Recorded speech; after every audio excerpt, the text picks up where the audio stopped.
First of all, Lamine Yamal is the most talented football player in the world right now. Even ফুটবলে যারা goat আছে, Messi, Ronaldo, পেলে, Maradona অথবা Cruyff, এরাও Lamine ইয়ামালের বয়সে ফুটবলের জন্য তো কিছু করতে পারে না। লামিন ইয়ামাল যা করছে, এই মাত্র 17 বছর বয়সে Lamine Yamal world football, European football অথবা স্প্যানিশ ফুটবলে যা করে দেখাইছে, এই ফুটবলের গোটরাও এত কিছু করতে পারে না। এখন লামিন ইয়ামাল ভবিষ্যতে কতটুকু আগাতে পারবে অথবা কেরিয়ারটা কতটা সমৃদ্ধ করতে পারবে অথবা সবকিছু ঠিকঠাক রাখতে পারবে কিনা সেটা হলো পরের কথা। কিন্তু এই বয়সে লামিন ইয়ামালের বয়সে লামিন ইয়ামাল যা করছে, এর আগে ফুটবলে অন্য কেউ এটা করতে পারে নাই। ইভেন লামিনের ধারে কাছে কেউ ছিল না। গতকালের ম্যাচটা আপনারা দেখছেন, একদম ওয়ান ম্যান শো, এখানে কোনো প্রশ্ন রাখার কোনো উপায় নাই, একদম one man show.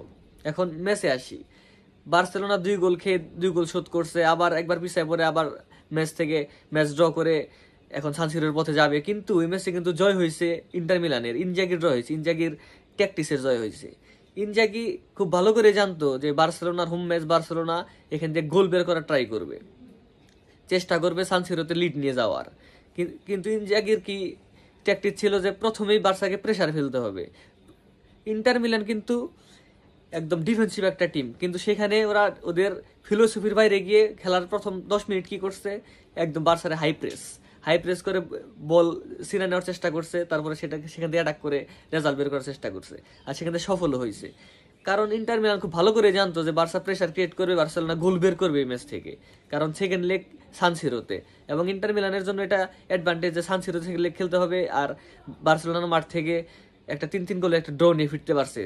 Next leg হবে ঘরের মাঠে নিজেদের সানসিরোর মতো একটা স্টেডিয়ামে, অ্যাডভান্টেজ কিছুটা থাকবেই এখানে ইন্টার মিলানের জন্য।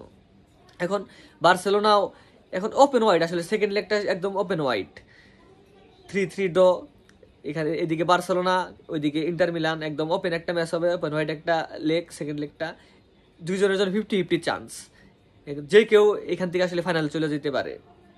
এখন কথা বলা যাক এই বার্সেলোনার টিমের ডিফেন্স নিয়ে। বার্সেলোনার টিমটা আসলে এক সিজনে একটা সময় পর্যন্ত বার্সেলোনার ডিফেন্স ইউরোপের অন্যতম একটা বেস্ট ডিফেন্সিভ সাইড ছিল, কিন্তু ডর্টমুন্ডের সাথে সিগন্যাল ইদুনা পার্কে 3-1 যে ম্যাচটা হারার পর থেকে বার্সেলোনার ডিফেন্স একদম শূন্যছাড়া হয়ে গেছে। এখন এটাও বলা যায় যে ইউরোপের অন্যতম বাজে ডিফেন্সিভ লাইন বার্সেলোনার। আপনি দেখেন ডর্টমুন্ডের ম্যাচ থেকে শুরু করে গতকাল ইন্টারের ম্যাচ পর্যন্ত 5টা ম্যাচ খেলছে বার্সেলোনা, যার ভিতরে 3টা ম্যাচে বার্সেলোনার 3 বা তার অধিক গোল হজম করতে হয়েছে। ওই রিয়াল মাদ্রিদের সাথে 2 গোল হজম করতে হয়েছে, একমাত্র মোলার্কার সাথে একটা ম্যাচ ক্লিন শিট। তাছাড়া এই 4 ম্যাচে বার্সেলোনার 11টা গোল কনসিভ করতে হয়েছে। এই সিজনে এর আগে কোন 4টা ম্যাচে 11টা গোল কনসিভ করতে হয়েছে বার্সেলোনা, আপনি আমার দেখান। ইভেন হ্যাঁ, বার্সেলোনার ডিফেন্স এর আগেও অনেকবার কোলাপস করছে, শুধুমাত্র অ্যাটাকিং ব্রিলিয়েন্সির কারণে সেটা আসলে আমরা নোটিশ করি নাই। কারণ দেখেন 2 গোল খাই গেছে, 3 গোল খাই গেছে, সেটা 3 গোল 4 গোল দিয়ে আবার রিকভার করে পয়েন্ট নিয়ে বেরোতে পারছে বার্সেলোনা, অথবা ম্যাচ জিতে বেরোতে পারছে। তার জন্য এগুলো আমাদের সামনে আসে না, এগুলো নিয়ে কথা হয় না।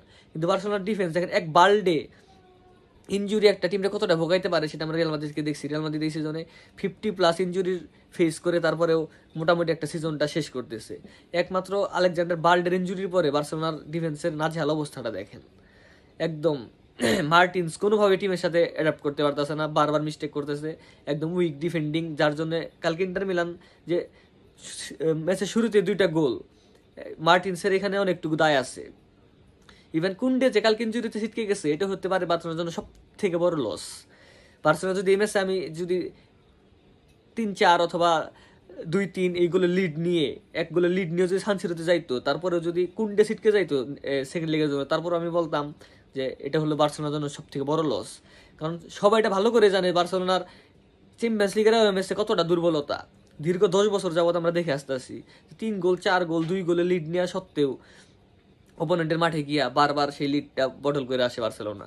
হ্যাঁ, বলতে পারেন যে এই বার্সেলোনা টিমের মেন্টালিটি অন্যরকম, তার হাল ছাড়ে না। তারপরেও দেখেন ডর্টমুন্ডের সাথে কিন্তু 4-0 জেতার পরেও সিগন্যাল ইদুনা পার্কে গিয়ে কি একটা বাজে অবস্থায় পড়তে হয়েছিল বার্সেলোনাকে এই সিজনেও। ইভেন বেনফিকার মাঠে বার্সেলোনাকে স্ট্রাগল করতে হয়েছে দারুণভাবে। সেখান থেকে আসলে ওভার কনফিডেন্ট হওয়ার কিছু নাই। কুন্ডের ইনজুরিটা, বাল্ডে কুন্ডে ফুলব্যাক একটা টিমের জন্য কতটুকু ইম্পর্টেন্ট সেটা আপনি সেকেন্ড হাফ খেলা দেখলে বুঝবেন। লামিন ইয়ামালের ফার্স্ট হাফের পারফরমেন্স আর সেকেন্ড হাফের পারফরমেন্স একটা আবার মেলান। কুন্ডে যতক্ষণ মাঠে ছিল, আবার কুন্ডে যতক্ষণ মাঠে ছিল না। লামিন ইয়ামাল ফার্স্ট হাফে দুর্দান্ত ফুটবল খেলতেছে, ফ্রি কুন্ডের হেল্প পাইতেছে, কুন্ডে থার্ড ম্যান রান মেক করতেছে, তার জন্য লামিনের জন্য স্পেস ক্রিয়েট হইতেছে, লামিন ডিবলিং করতে পারতেছে, যে কোনো জায়গায় পাস দিতে পারতেছে। আবার যখন কুন্ডে মাঠের বাইরে চলে গেছে ইনজুরির জন্য, তখন কিন্তু স্পেসটা ওর জন্য ক্রিয়েট হয় নাই, এই থার্ড ম্যান রানগুলো হয় নাই, তার জন্য লামিনের কিছুটা সেকেন্ড হাফে ফার্স্ট হাফের তুলনায় কিছুটা ফ্লপ। গার্সিয়া আসলে সেন্ট্রাল ব্যাক, গার্সিয়ার যে আসলে রাইট ব্যাক খেলানো কতটা উচিত হবে এবং ব্যাকআপ কে আছে সেটা আসলে জানা নাই, কিন্তু আসলে কুন্ডের ভূমিকাটা, কুন্ডে এখন one of the best right back in the world without an doubt. বালডেও সেম, সেখানে বালডে আর কুন্ডের অনুপস্থিতিটা বিশেষভাবে ভোগাবে বার্সাকে, এটা বলাই যায়। আর কথা বলতে হয় রাফিনাকে নিয়ে, অনেক কিউলার্সকে দেখতেছি রাফিনাকে নিয়ে নানা কথা বলতেছে যে কি ফুটবলার বড় ম্যাচে সে খেলতে পারে না, কি নানা রকম ওরে দায় দেওয়ার চেষ্টা চলতেছে। কিন্তু ভাই একটু কৃতজ্ঞ হন, এই রাফিনহা মেসির রেকর্ড ব্রেক করে দিছে চ্যাম্পিয়ন্স লিগ এক সিজনে সবচেয়ে গোল কন্ট্রিবিউশনে। রাফিনহা কালকের ম্যাচের অ্যাসিস্টটা দেখেন, যেটা শার্প অ্যাসিস্ট করছে, এবং থার্ড গোলটা যে শুটিংটা করছে, হ্যাঁ এটা ইয়াং সোমারের আত্মঘাতী গোল হয়েছে ঠিক আছে, কিন্তু ওটা পুরো কৃতিত্ব একদম ইন্ডিভিজুয়াল ব্রিলিয়েন্স রাফিনার, ওই জায়গা থেকে শুটিং। তা না হইলে বার্সেলোনা জীবনে ড্র করতে পারতো না ম্যাচে, ইন্টার মিলান এখান থেকে লিড নিয়ে যাইতো সান সিরোতে। সেখানে আপনারা শুধুমাত্র আপনার ন্যাশনাল টিমের প্লেয়ার না বুঝলে আপনি যে বারবার তারে ছোট করবেন অথবা তার ক্রেডিটটা দিবেন, এটা খুবই বাজে। স্টিল আমি ডিমারিয়ার কথা বলি, ডিমারিয়া স্টিল আমার one of the most favourite player, কিন্তু সে তো আমি যে ন্যাশনাল টিম সাপোর্ট করি সেই টিমের প্লেয়ার না, কিন্তু সে মাদ্রিদিস্তা। আপনার কিউলার এই রাফিনহা কিন্তু বার্সেলোনা টিমটারে বুকে ধারণ করে, সো ওরে রেসপেক্ট দেন, ও টিমের জন্য যা যা করছে এই সিজনে এটা একবার অতুলনীয়। ডিমারিয়াও সেম ছিল, ডিমারিয়া একজন মাদ্রিদিস্তা। সো ন্যাশনাল টিম আর এই ক্লাব ফুটবল আসলে মিলায়েন না, দুইটা একবারে আলাদা বিষয়। এখন ইন্টার মিলানের কথায় আসি, ইন্টার মিলান কিন্তু one of the best defending side in the Europe this season, কিন্তু সেই ইন্টার মিলানও বার্সার সাথে তিন গোল করে গেছে বার্সার হোম থেকে, তাও সান সিরোতে তারা 3-3 একটা ড্র নিয়ে গেছে। এটা অনেক বড় বিষয়, এটা ইন্টার মিলানের জয়ের মতো। ইন্টার মিলান এটা one of the best performance বলতে গেলে। কালকে থুরাম যে পারফরমেন্স করছে, এই তার 50% পারফরমেন্স যদি লাউতার মার্টিনেজ করতে পারতো, বার্সেলোনার আরো বেশি গোল হজম করতে হইতো। ইভেন মিকাতারিয়ানের যে গোলটা বাতিল হয়েছে অফ সাইডে, লাকিলি বুটের সামান্য একটু আগা বের হয়েছিল, একটু বড় হয়েছে, মার্কে না দেওয়া জুতার মতো আসে, মার্কে না দেওয়া জুতা যেমন একটু বড় থাকে তেমন হয়েছে, তাহলে তা না হলেও বার্সার কপাল আসলে শুনেছিল। সবকিছুর পর আসলে এই জায়গা থেকে ফিরে আসার মতো পরিস্থিতি বার্সেলোনার আছে, আমি বিশ্বাস করি। হ্যান্সি ফ্লিকের টিমের সেই মেন্টালিটি আছে, কিন্তু কালকের ম্যাচের জয়টা আসলে দিন শেষে ইন্টার মিলানেরই হয়েছে। ইন্টার মিলান যেটা করতে চাইছে সেটা এক্সিকিউট করতে পারছে মাঠে। ইন্টার মিলান কালকে বার্সার প্রেশার রাখতে চাইছে, ইন্টার মিলান ইনজাগি জানে যে বার্সেলোনা আমাকে ডোমিনেট করবে, বার্সেলোনা বল পজিশন রাখবে, বার্সেলোনা আস্তে আস্তে এটাকে আসবে, সেই হিসাবে তারা টিম প্ল্যান করছে। তারা প্রথমে প্রেশার দিচ্ছে, লিড বের করে নিছে, হ্যাঁ লিড রাখতে পারে নাই, সেকেন্ড হাফে কেবল লিড নিচ্ছে তাও রাখতে পারে নাই। এটা শুধু পসিবল হয়েছে কি কারণে, যে ইন্টার মিলানের জন্য ইম্পসিবল হয়েছে কি কারণে লিড না রাখাটা, শুধুমাত্র লামিন ইয়ামাল এবং রাফিনহার ইন্ডিভিজুয়াল ব্রিলিয়েন্সির জন্য।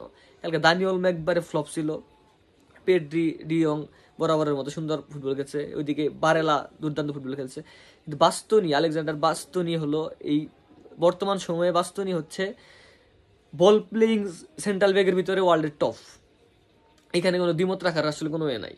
ওর মতো বল প্লেয়িং সিবি ওয়ার্ল্ড এখন একটাও নাই একদম।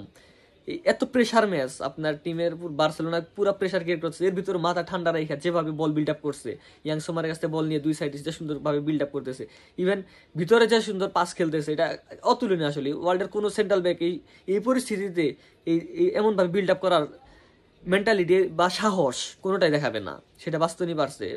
রিসপেক্ট বাস্তনির জন্য আসলে। এখন সেকেন্ড লেগ সান সিরোতে ওপেন ওয়াইড একটা লেগ হবে, দুই টিমের জন্য 50-50 সুযোগ। তারপরেও আমি ইন্টারকে টাকা রাখবো শুধু একটা কারণে, যে সান সিরোতে ম্যাচ, আর ইন্টারের যে ট্রানজেকশন, ইন্টার দুর্দান্ত একটা ট্রানজেকশনাল টিম। যখন বার্সেলোনা বল লুজ করার সাথে সাথে ইন্টারের অ্যাটাকিংটা দেখেন, 3-4 একবারে গিয়ে অ্যাটাকে জয়েন করে। আর লাউতারো মার্টিনেসের কালকে অভাবটা ভুগছে ইন্টার, লাউতারো মার্টিনেস কালকে পারফর্ম করতে পারে না, ইনজুরি উঠে গেছে। এখন সেকেন্ড লেগে যদি বার্সেলোনা সেম ভুলগুলা করে, বল ট্রানজেকশনে যদি লেট করে অথবা এই ফাইনাল থার্ডে গিয়ে যদি বল লুজ করে, তাহলে আবার সানসিরোতে ভুগতে হবে, সেখানে আবার একটা প্রেশার থাকবে, সানসিরোতে ম্যাচ খেলা একটা প্রেশার। আর এমএসএ বার্সেলোনা দুর্বলতা এটা সবসময় দেখা যায়। তারপরেও এই টিমটা আসলে মেন্টালিটি অন্যরকম, বার্সেলোনা টিমটা হ্যান্সি ফ্লিক মেন্টালিটা চেঞ্জ করতে পারছে, সেখান থেকে কামব্যাক করতে পারবে অথবা ফিরে আসতে পারবে, ম্যাচটা জয় করার মতো যথেষ্ট শক্তিও যাদের আছে সেটা আমি বিশ্বাস করি। যদি এখন পর্যন্ত কনফার্ম না কুন্ডে খেলতে পারবে কিনা, মেবি দেখলাম ক্লাসিকোর আগে কোনটি ব্যাক করতে পারবে না, বাল্ডেরও সেম ক্লাসিকোর আগে ব্যাক করার সম্ভাবনা কম, লেভেন্ডোস্কি মেবি ব্যাক করতে পারবে না, সেখানে আসলে একটা ঝামেলায় সৃষ্টি হইতেছে বার্সেলোনার জন্য। এখন দেখা যাক সেকেন্ড লেগ কি হয়, একদম ওপেন ওয়াইড একটা লেগ। ধন্যবাদ সবাইকে। অসুস্থতা থেকে ফেরার পরে আসলে ফার্স্ট একটা ভিডিও করলাম, আল্লাহর অশেষ রহমত এবং আপনাদের দোয়ায় সুস্থ হতে পারছি। সবাই দোয়া করবেন এবং সবাই নিজে সুস্থ থাকার চেষ্টা করবেন। সবাইকে অসংখ্য ধন্যবাদ। আসসালামু আলাইকুম।